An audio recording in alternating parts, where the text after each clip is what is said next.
السلام عليكم. حنعمل اليوم إن شاء الله مطبق أو فطاير الزعتر الأخضر الفلسطيني من أكلات بلادنا الشهية. خلينا نشوف خطوات العمل بالتفصيل وتتعرفوا على هالأكلة المميزة ونبدأ بسم الله.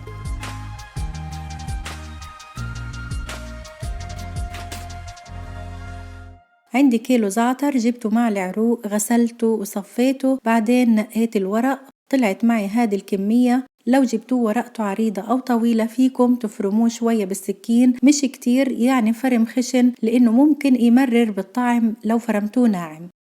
للي ما بيعرفوا نبات الزعتر، هذا هو شكله، في منه أنواع وأشكال، حتى شكل ولون الورقة بيختلف من نوع للتاني. المهم يعطينا ريحة الزعتر الطيبة. أحيانا ممكن تلاقوا بعض وحدات جاية بالجذر، ممكن تستفيدوا منها تزرعوها بالتربة.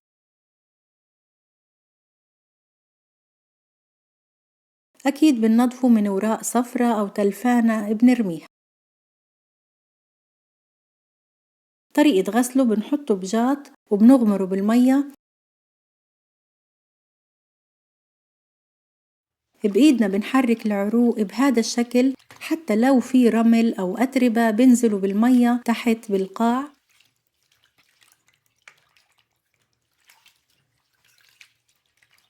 بعدين بمصفاية أو سلة بنرفعهم من المية.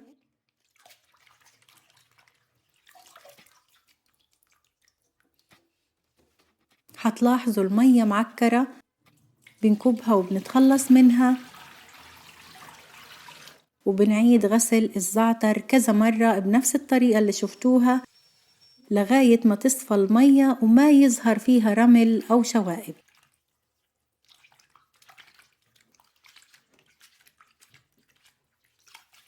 بنتركهم يتصافوا منيح.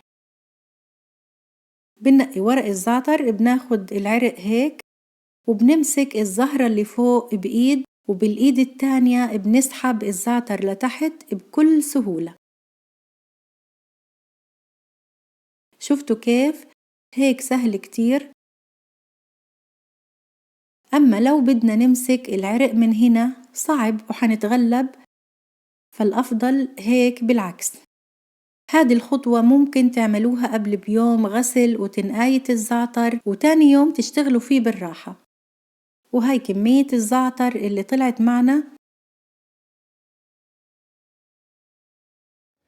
خليني أحكي ملاحظات على السريع. لو بدكم تخزنوه بالفريزر، بعد ما تغسلوه وتنظفوه وتنقوه بتحطوه بأكياس مفرغة من الهواء، وبضل فترة طويلة بتاخدوا منه كل ما تحتاجوا. أما لو بدكم تستعملوه طازة خلال أسبوع، بتلفوه بمحارم المطبخ وبتضغطوه بكيس برضو مفرغ من الهواء، بتحطوه بالثلاجة، بضل أسبوع بحالة ممتازة. ولو بدكم تجففوه، بعد ما تغسلوا العروق وتصفوها من المية، بتفردوهم على صينية وبتحطوهم بمكان هاوي بعيد عن أشعة الشمس لحد ما يجفوا تماما. إذا بعد ما جهزنا الزعتر، خلينا نبدأ بوصفتنا. أول حاجة بنبدأ فيها تحضير العجينة حتى نتركها ترتاح الوقت الكافي. عندي كيلو من الطحين الأبيض، الأفضل النخله. كيلو الطحين بيطلع بحدود 7 أكواب ونص. حضيف معلقة صغيرة ممسوحة، يعني مش مليانة، خميرة، ومعلقة سكر لزيادة مفعول الخميرة. بخلطهم مع الطحين منيح. عجينة فطاير الزعتر ما بدها خميرة كتير، يعني معلقة صغيرة ممسوحة أو حتى تلتين المعلقة بتكفي. بنحط الخميرة عشان تريحنا العجينة بالفرد، مش عشان تخمر. بعد ما خلطت الخميرة مع الطحين، بضيف معلقة ملح وبنعجن بمية فاترة. حطيت تقريبا 3 أكواب، هنضيف منهم بالتدريج ونشوف قديش بيحتاج الطحين مية. بنلم الطحين بالأول مع المية، بضيف كمان شوية مية وبجمع الطحين. راح أحط كمان شوية مية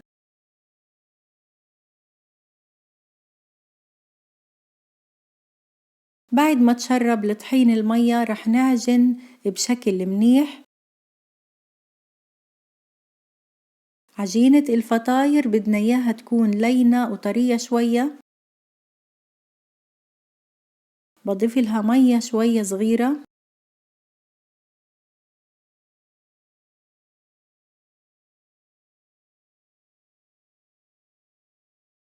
بعد 10 دقايق من العجن المستمر حصلنا على عجينة حلوة وطرية. في الآخر حنضيف الزيت، حضيف تقريبا نص كوب زيت زيتون، وهنا بدنا نرجع نعجنها بشكل منيح مدة 5 دقايق. طولوا بالكم بالعجن، بتاخدوا نتيجة حلوة إن شاء الله، لأنه أهم خطوة لو كانت العجينة ناجحة بتطلع الوصفة مظبوطة.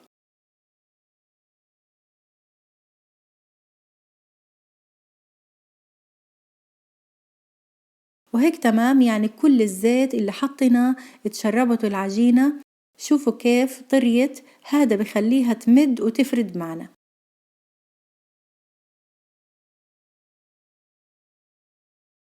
ما شاء الله عجينة ناجحة وحتكون مريحة بالعمل، طرية ولينة وبنفس الوقت ما بتلزق بإيدنا.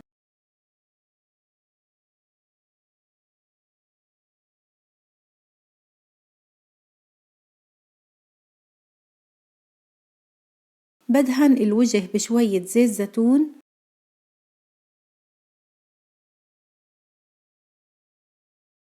وبغطيها وبتركها تخمر. لو كان الجو بارد يفضل نغطيها بحرام. وبهذا الوقت بدنا نجهز الحشوة. حضيف على الزعتر معلقة صغيرة ونص ملح، بفركه بالملح عشان يدبل شوية. سبحان الله، الملح له تأثير قوي على الخضار. حتى كمية الزعتر بعد ما دبلت قل حجمها بالجاط. بعصرهم إشي بسيط، والأفضل نتخلص من السوائل اللي بتنزل، لإنها ممكن تعمل على طراوة زايدة بالفطاير وتطلع مبشبشة مية. بننقل الزعتر المصفى على جاط تاني. حضيف إله بصل مفروم، بنحتاج لنص كيلو، بيطلعوا 4 بصلات، فرمتهم ناعم كتير. لكن قبل ما أضيفهم للزعتر بحط لهم رشة بسيطة من الملح، وبفركهم حتى يدبلوا شوية. كمان بعصرهم من مية وسوائل، واللي بعصره بضيفه للزعتر.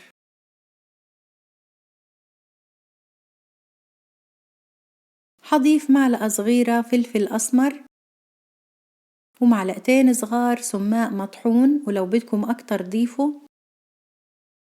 وزيت زيتون تقريبا 3 معالق كبار.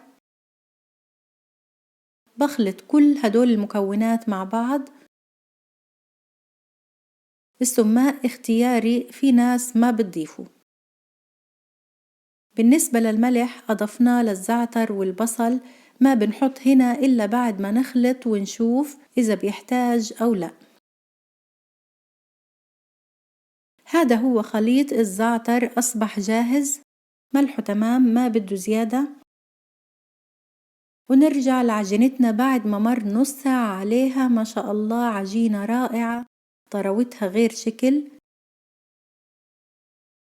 حنبدأ نكورها لقطع بهذا الحجم. بنحطهم بجاط في زيت زيتون. بوصفتنا اليوم بنستعمل زيت الزيتون بكمية منيحة.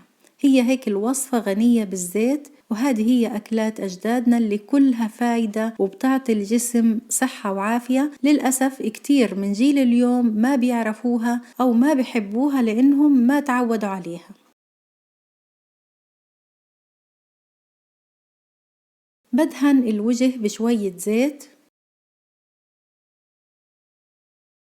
حنبدأ نفردهم على صينية مدهونة بالزيت.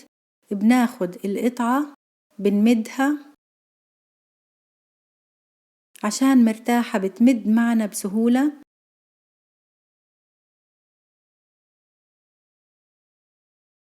ما بدنا نمدها كتير، بس هيك.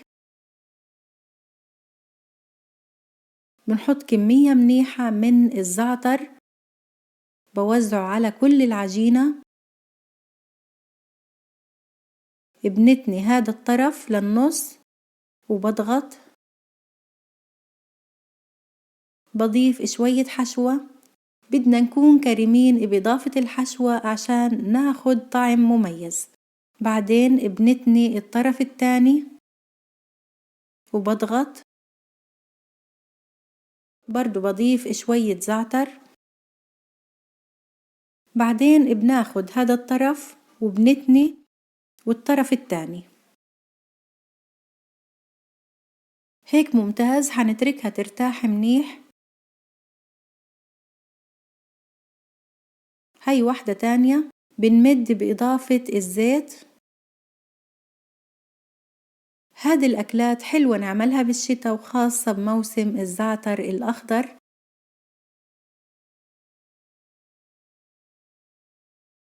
بنحط حشوة وبنوزعها، بنضغط عليها، بنتني هذا الطرف مع إضافة شوية حشوة، والطرف التاني برضو شوية زعتر، وبالآخر بنتني الطرفين بهذا الشكل. بنتركها ترتاح شوية.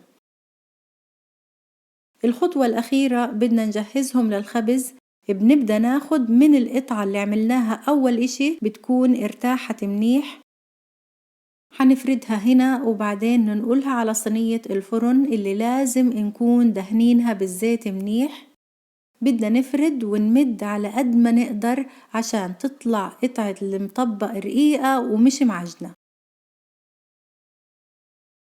صحيح هالنوع من الأكلات بيحتاج جهد ووقت، لكن بيستاهل نعمله مرة أو مرتين بالشتوية على قد ما هو لذيذ ومفيد، وبذكرنا بأكلاتنا القديمة التراثية اللي كتير من أبنائنا نسيوها للأسف. بعد ما فردتها منيح بنقلها على صينية الفرن،